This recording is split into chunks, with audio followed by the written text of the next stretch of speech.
欢迎大家回到来我们今天这一集的房谈金轮 Podcast， 我是Vincent Tan，我是 Alison。OK，so 今天就来聊一聊关于还房屋贷款的 ，OK。因为这一个 topic 呢，其实也是从我的客户那一边也是有得到一些 feedback， 是讲关于借贷款然后还完35年哦，其实你就是买多一间屋子这样子的意思。OK， 这样其实我自己也是做了一些 calculation 啊，这个东西很容易算的，你们用 apps 那些 loan calculator 的 apps 哦，你看那个 amortization， 你们就可以看到它的那个总数，你需要还的那一个贷款还有加上利息是总共是多少，你们算得到的。但是我也是有我自己的观点，但是我想要听一听Alison你的观点，关于这样子的论述啦，你有什么看法？其实值不值得？先讲值不值得这件事情先。OK， 我们先讲一下啦。其实房屋贷款这个东西，到底是谁在 benefit？ 你觉得？我觉得三方都有 benefit。第一，屋子卖得出去了。第二，银行赚到利息。是。第三，买家不需要花这么大笔的钱，就能够买到几十万、几百万的屋子了。这个是我的看到的东西，我自己的观点啊。OK。其实 Vincent 的分析是对的，确实赢家是三方。可是为什么总是有一些民众会觉得借贷款买屋子买一间等于供2间家，银行赚到完。资本家赚到完 ，developer 赚到完，你再算买了 ，lawyer 也赚了 ，banker 也赚了，就是那个 owner 不赚，他最亏。buyer 不赚。buyer 不赚最亏。OK， 是啊，为什么会有这样的人，你会有这样的想法嘞？这个我就真的不知道了。I mean，自从我进入这个行业，就不要讲我进入这个行业啦，外面进入这个行业之前，我都知道买屋子这件事情就是一个很大笔数目的 commitment， 所以我觉得我很难靠我自己一个人的力量储蓄到那么多钱，然后才去买一间，可能不要讲上百万啦，我可能买一间400千的屋子就够了啦。我想不到有任何能够在很短的时间内储蓄到这笔钱，然后买那间屋子。对等一下我才想到，其实结论来讲的话，跟银行贷款来讲的话，对我来讲真的没有什么不好的地方啦。我看法是这样子啦。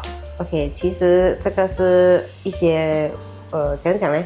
要讲明白给大家知道啦。房产其实在一个国家，尤其是我们是发展中国家，是一个很重要的一个带动我们经济的一个东西了。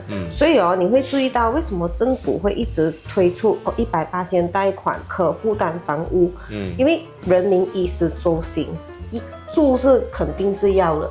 然后如果我们还像以前一样存钱才买，这样子那个房子会不会滞销很慢。你会看到很多的问题developer 起不来 ，development 起不来。所以其实房贷这个东西呢，确实你讲的是三方都赢的。因为bank 借钱给你，他肯定是要赚利息的咯，这个毋庸置疑的。对。可是我想问一下啦，如果今天 bank 不借给你，你跟你爸爸妈妈还是你跟你哥哥借啦？等以后要卖的时候，你哥哥会不会跟你吵？你的父母会不会跟你吵？这个是一点哦。然后还有，其实钱呢有很多用处的。你不要看到那个房贷3点多4点多，好像熬车轮咁大。其实那个利息谁可以给你35年这么长来借你一大笔这样的数目？这个也是重点。然后还有就是大家很执念的一个东西就是500千哦，我供到完100万哦。但是我想问一下啦，其实真的有这样多人真的是供完35年吗？在我的认知中，或者是在我身边的人是比较少发生这样的情况。就连我自己本身，我和我家人本身的 practice 都是没有把那个房屋贷款供到完为止，都是会提早供完的。所以今天呢，我会讲一些可能颠覆大家认知的一个事情。OK， 房产其实你还没有供完，它算 asset 还是 liability？ 对我来讲是 liability 啦，因为你要付利息那些这样子。OK， 我这边的看法是，如果那个房产可以带给你收益，或者是那个 renter 是可以 cover 你的 principal 你的 interest 的话，这样基本上这个房产算是一个很好的一个 asset 来的。OK， 认同。OK，so 然后另外一点就是，其实我们不需要太执念的去要还完那个房贷。以前我们的爹妈咪那一个年呢，其实他们没有35年咁嘅過仔長。哦，是，他们是8年、10年就供完那个屋子的。The reason being 是那时候的房屋贷款的利息是高达8%。对，加上那时候的房价也没有现在那么高了，可能几十千就买到一间屋子了。是啊，是啊，所以大家看啊，每一个时代哦，我们对于房屋。你看，从古代中国都有了吗？屋企房契嘛，所以屋子对华人来讲真的很重要了。我觉得是，华人是特别爱砖头了。OK， 所以这样子那个问题就是说，值不值得去 settle 完那个 loan 这些东西？所以今天呢，可能就给 Vincent 讲一下你对于 amortization 的理解。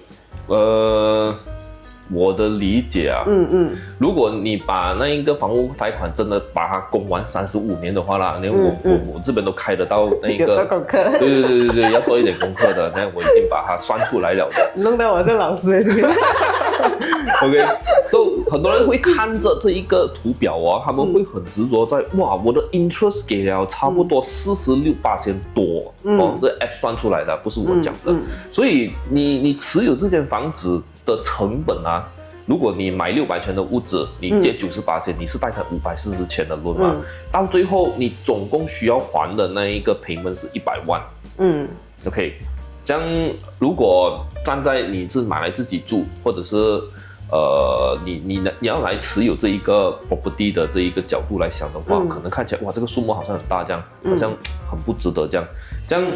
我的看法就是，你把这一间屋子还完35年过后啦，在第36年的时候，你能够买得回，你能够用600千买得回这间屋子没有？答案是很难的，就是几乎是不可能的嘛。因为我就算不要讲10年翻1倍了，10年里面翻0.5倍，这样我30年我就翻了1.5倍了哦。这样那个时候你也买不到这样子的屋子嘛，对不对？这样。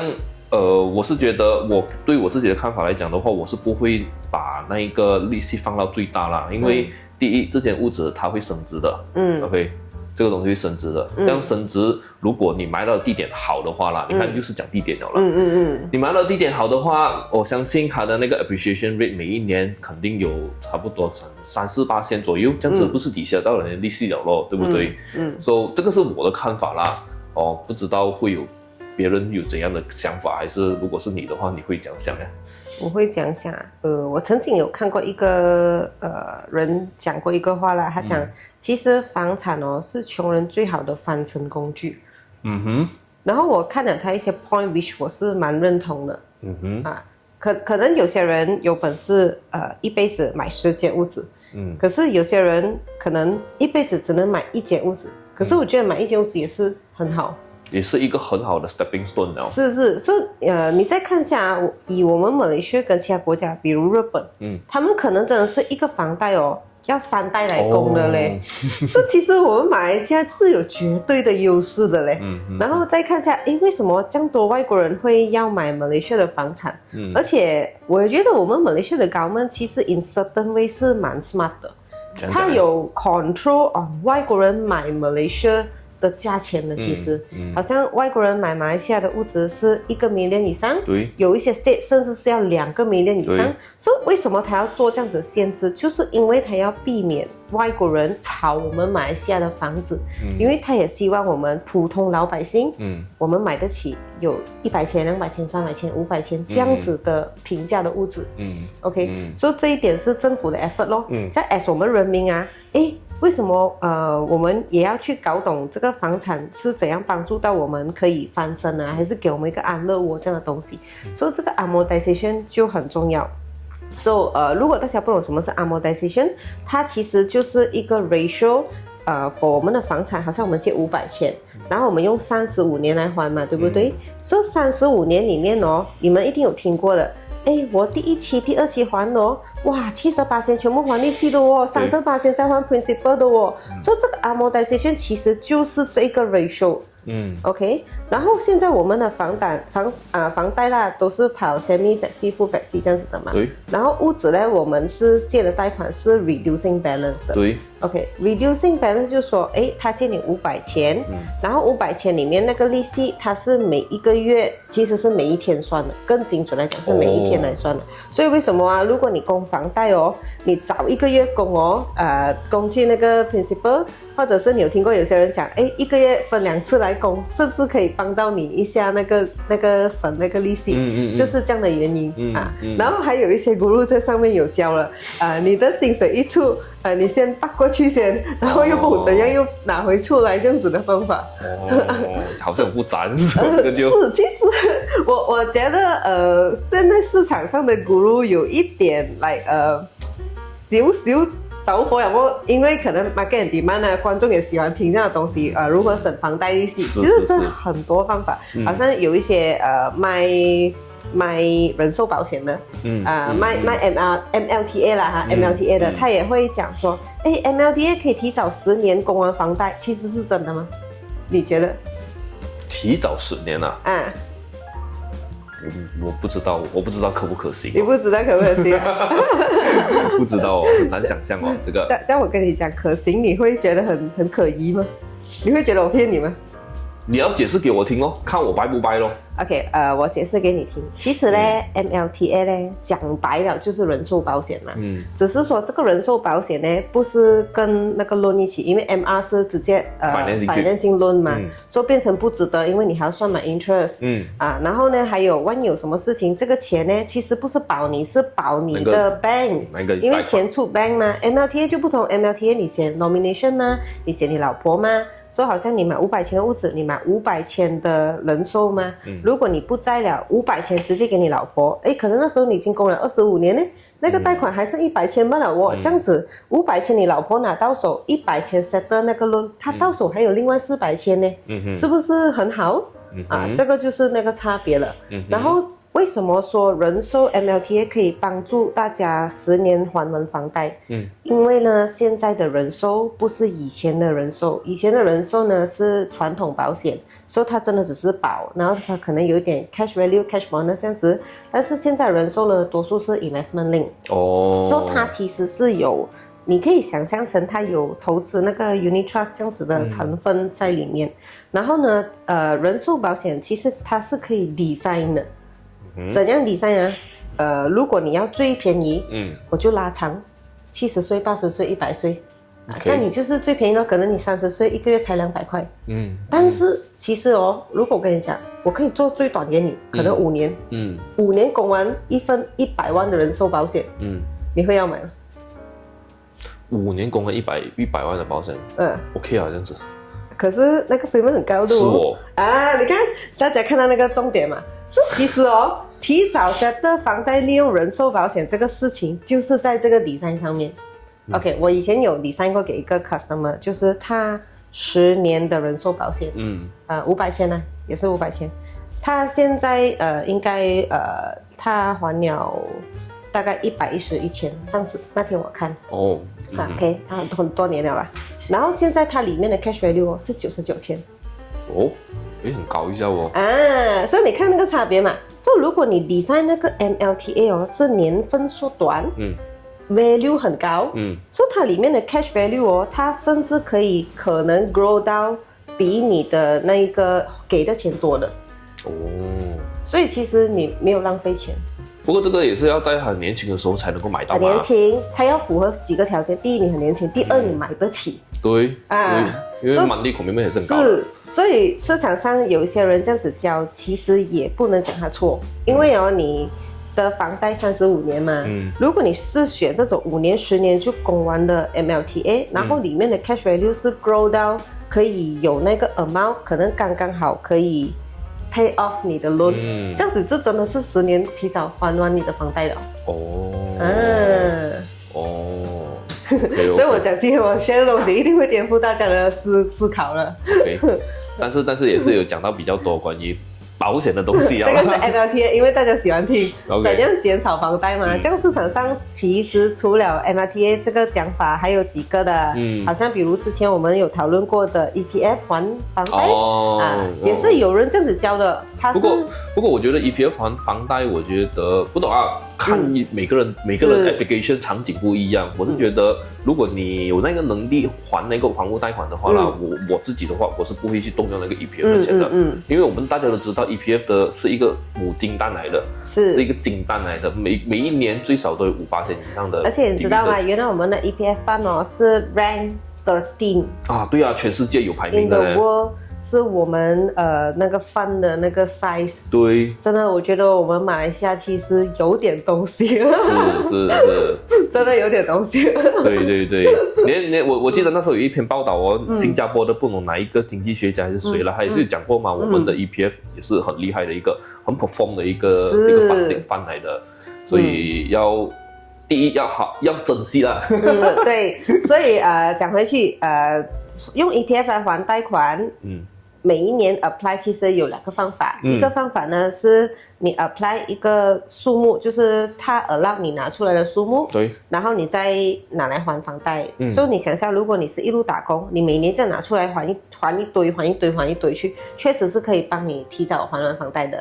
然后另外一个方法就是你 apply 它分几个月出给你，每个月出一个固定数目给你，直接帮你还去你的房贷的，这个是直接帮你还去你的房贷的。OK， 但是我还是不鼓励，好像你讲这样咯，因为我们房屋贷款的利息真的是3点多4点多好低，对，然后你的那个 EPF 是5-6%，你可能现在你看不到很大的差别，可是你永远不要忽略那个复利效应 compound interest， 真的，因为尤其是如果打工族啦。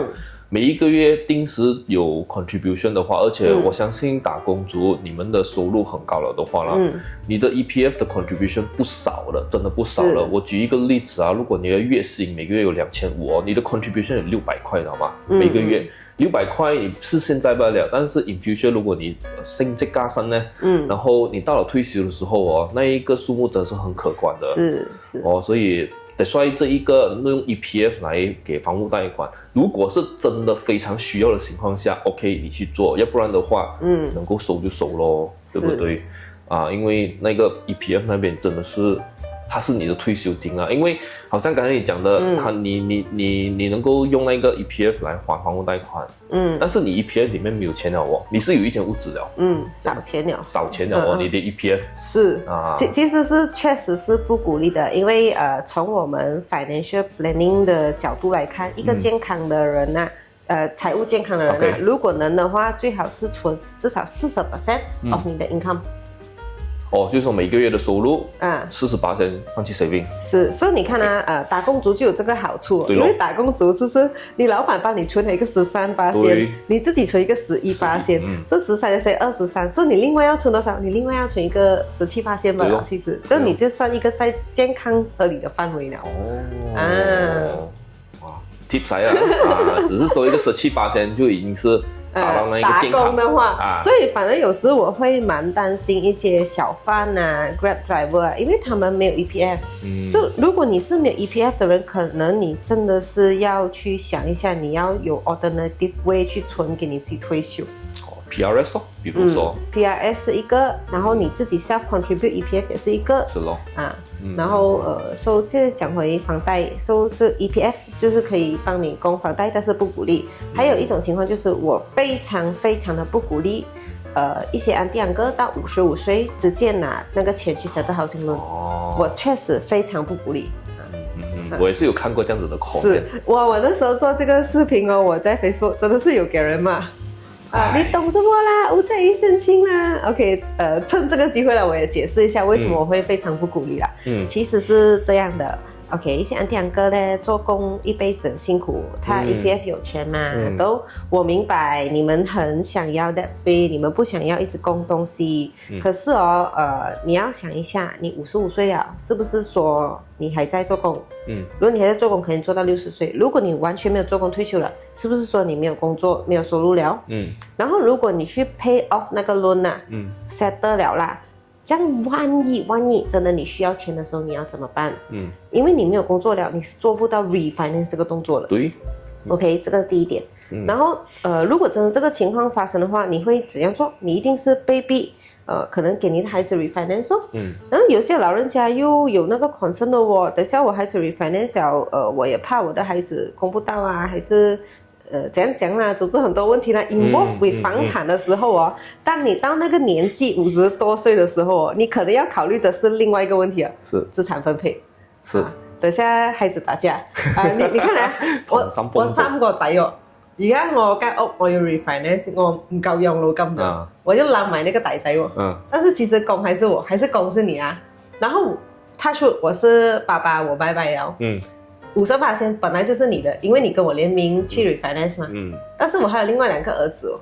所以我的那個50%哦，他可能會給他們一些 argument 的。所以好像在你房產的時候，老人家會講說要給誰的時候，我都會講可以的話選給一個人就好了，在那個遺囑。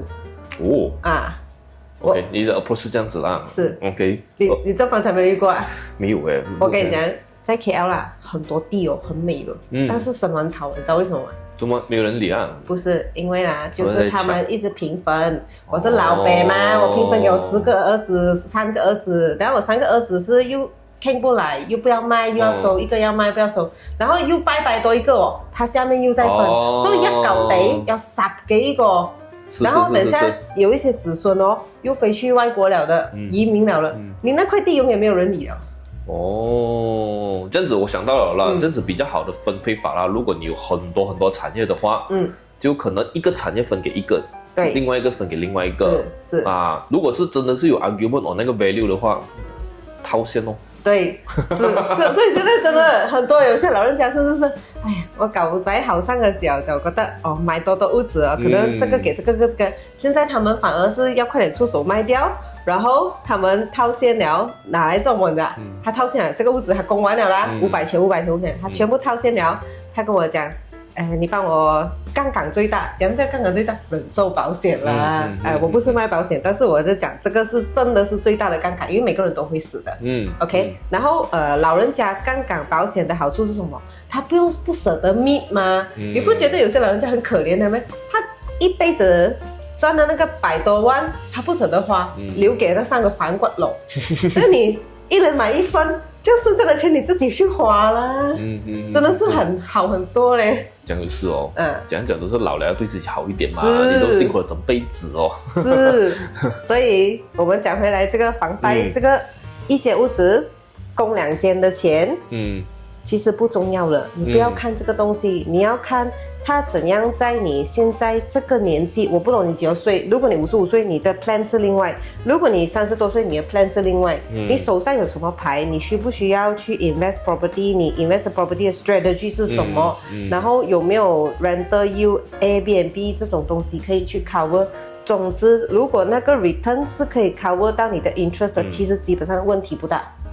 尤其是你現在30歲以下還沒有買房的，可以考慮，因為馬來西亞政府真的是給太多福利了，我們可以借100% 的 loan，而且現在你買的屋子，你的 interest 可以扣 tax 高達3年。你去哪裡找這樣子的神流？是哦，他真的。2025年的 budget 有講到這一個的。500千以下的話，不懂扣幾多 relief 多少嘛，對不對？是，所以大家不用太陰謀論的去想這個東西。然後好像剛剛我講那個提早還完房貸，所以它其實根本不是說你一定是給兩間屋子的錢的。你提早房貸就不是了嗎？提早還貸。如果你夠勁啊，你其實可以做一個東西的。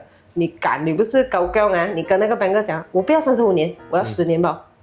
你敢，你不是做啊，你不是看啊，但是我不鼓勵，因為怎麼呢？你照拉35年，你 DSR 那邊少嗎？對咯，你照樣還10年的那個算法來換就好了啦。對我覺得這種 advice 真的非常適合那一些年輕人啊，是，因為年輕就是本錢嘛，你有你有這樣子的年紀的話，你就可以最大化用那個銀行作為你的槓桿工具，因為要不然的話，你這樣怕還這樣多銀行利息的話，這樣倒不如講你怕怎样收不到，或者是 accumulate 到你的财富或者是你的资产。是，我觉得是这个问题才值得去探讨，而不是去探讨我要给银行利息多少啊，之类这样。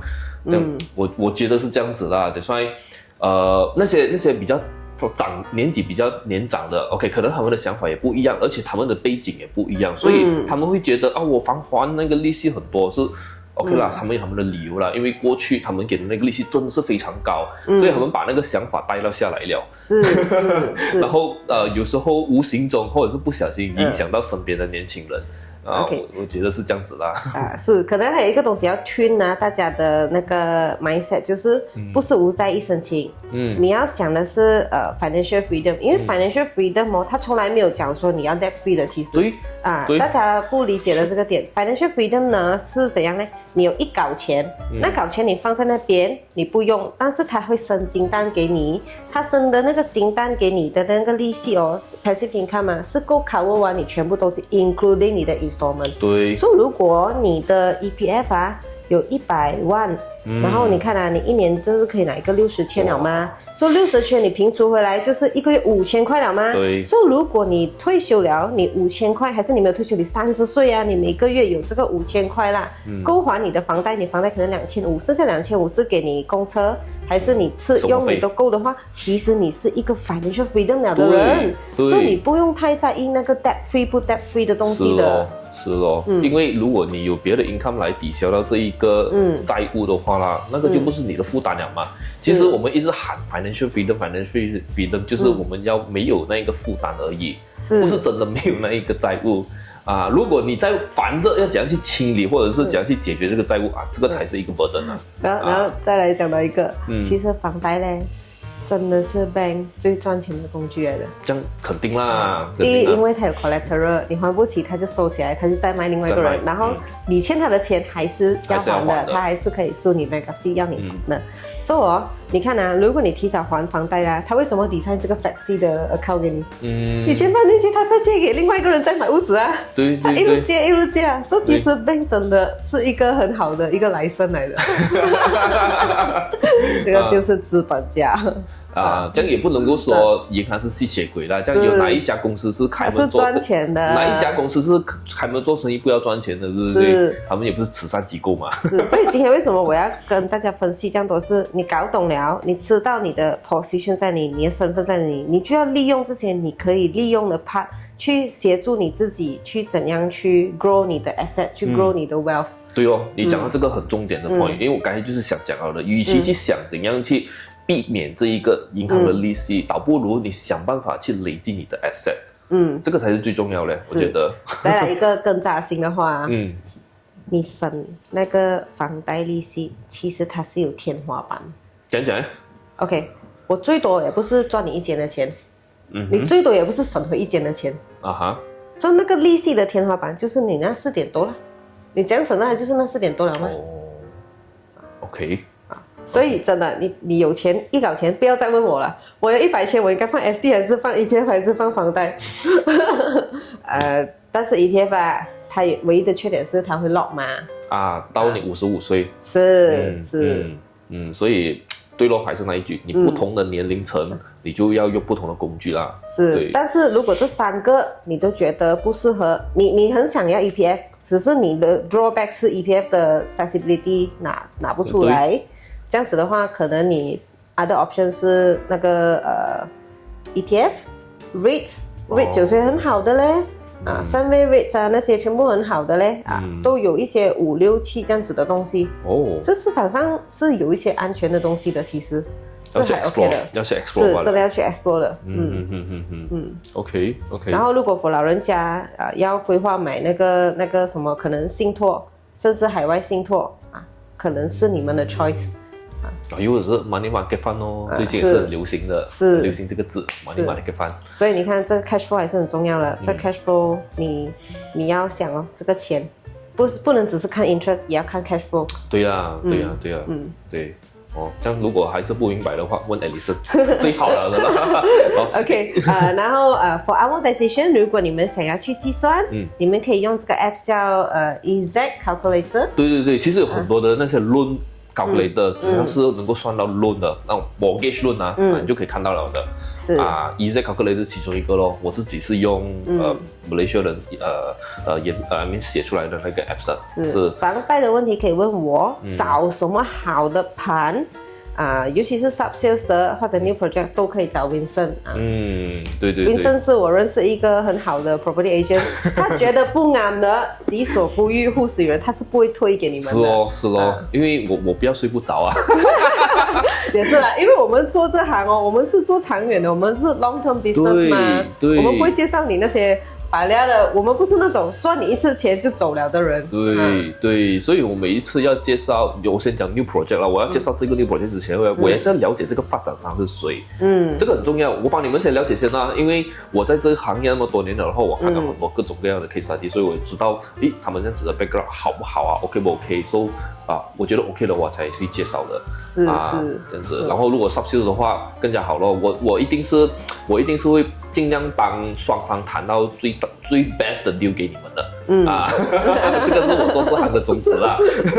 好像在打广告了这样哦。是啦，哎呀，这个人啊，跟凯好像朋友这样的。好事来的。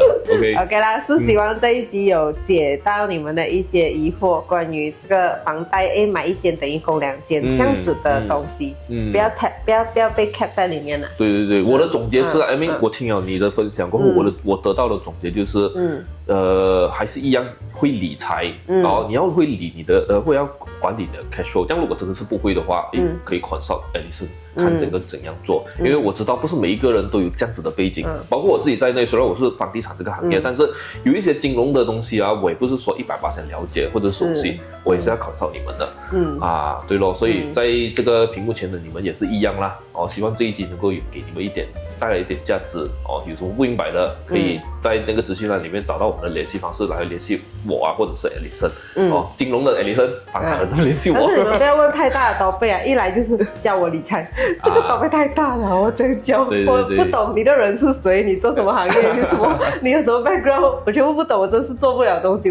我真的是要好好的去认识你，然后才可以给你。我不讲 advice， 我讲我们一起讨论看可以怎样做 ，discuss 这样子会更好。好了，so 今天这一集的话就到这里为止啦。so 我们下一个 video 见，记得 subscribe 我们的 YouTube channel OK，然后记得打开小铃铛。OK， 还有什么特别希望我们讲的也是可以告诉我们哦。OK， 拜拜。